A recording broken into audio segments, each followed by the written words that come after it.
Excellent. So, Aric, this is a big football week. What brings you down to Miami? Well, quite honestly, it's a big football week, but it's also a great opportunity to come down here and promote the Daytona 500, which is the kickoff of our season. It really is our Super Bowl. We start off the season with our biggest race of the year, and it's just 2 weeks away. So I am a big sports fan. I'm a big football fan, and so to come down here and hang out and join the Super Bowl festivities, and then talk about the Daytona 500 and our season coming up is a great opportunity. And I'm so glad you brought up what you consider to be your Super Bowl. Yeah. Because we're talking all week with NFL players about that mentality. How do you get ready for the biggest event or a very big event? So for you, when you look ahead to that big event, how do you get prepared? Yeah, so in every other sport, you play all season long and you gear up for that big game, right? And or that championship game or that playoff series. In our sport, we go from February to November, and then we have our off time, our break. Then we start gearing up for the biggest race of the year, in January, and we start building brand new race cars and all those things. And so there's so much preparation and, quite honestly, anxiety building up to that event because you haven't been at the racetrack, you haven't been in a race car, and so the very first race of the year is our biggest event. We're telling people through our outside game videos about different sports, different athletes. You probably get asked this a lot, but what's the biggest misconception or things people don't understand about NASCAR drivers? Probably that drivers are not athletes.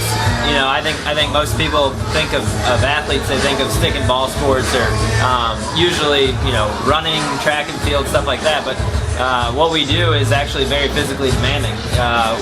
It's not like, the best way I can describe it to people is, driving down the interstate at 70 miles an hour is not a big deal.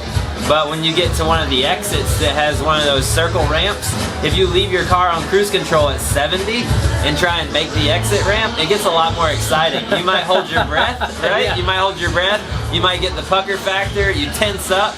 Well, we do that for 3.5 hours. For 3.5 hours, we're running 200 miles an hour, and we go down a straightaway, and then we turn around and go 180 degrees the other way, and you try and go through that corner as fast as you possibly can, and so you're taking the race car to its limit every corner, and so for the driver, you're always on edge, you're always tensed up, you're always working, and so that we see heart rates inside the race car equal to what a marathon runner sees, and for about the same duration, maybe a little longer. And then the inside temperature of the car is about 130 degrees. So it's very intense. And you're in extreme conditions and working at a relatively high heart rate. We're here at the outside game. We often ask the question, what do you do outside of your game? So when you're having that leisure time or just trying to distract yourself from the pressures of your job, what do you like to do? I like to be outside, so I like to be on a bike, cycling, road cycling, mountain biking. I enjoy snow skiing in the winter, so this winter we just went to Park City, Utah and did some snow skiing, which was a blast. I've got a 7 and a 6-year-old, so that was a lot of fun getting them out there and getting them on skis. We had a great time, but just being outside, being outdoors, being active. I'm not a couch potato. I'm not a gamer. I don't really do a lot of that stuff. So when I have an opportunity to be outside, and doing something, that I can get my heart rate up and get a little sweat on, I'm in.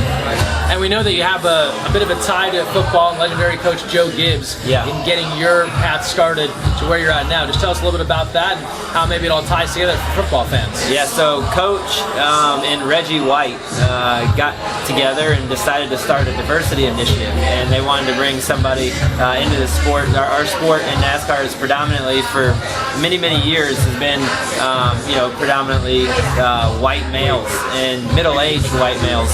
And so Reggie loved cars, and obviously Coach Gibbs had already been in the sport and had a lot of success. And so Reggie was like, man, I think I want to start a race team. I want to help young kids get into the sport that wouldn't get an opportunity otherwise. And so my dad and his family came from Cuba in '66, and I sent in a resume. Coach and Reggie put out a press release, and it went out in the USA Today, and they got flooded with thousands of resumes, and they picked about 50 resumes and brought a whole group of drivers to a test in Hickory, North Carolina. And I went to the test, and I got a phone call like 3 weeks later from Coach Gibbs and Reggie and Coach's son JD Gibbs on conference call, and they called me and told me the job was mine. And at the time, I was going to school at UCF in Orlando to get my mechanical engineering degree, and so I was like 2 weeks away from taking my final exams, and I packed everything up in my dorm room and hit the road and went to North Carolina. I didn't even take my final exams. I didn't care. I was like, man, this is the opportunity of a lifetime. School will always be there, and I figured I could go back to school if it didn't work out, and I haven't had to go back to school yet. Well, how fitting that you're here, Super Bowl week. You have a nice tie to football, and your season's on the way. Last thing, who do you have in the game on Sunday? I got the Chiefs. I got some really good friends that live in Kansas City. They're season ticket holders. They're huge Chiefs fans, and I want to see them happy on Sunday night. Excellent. Well, thanks for the time and good luck this season. Thanks, man.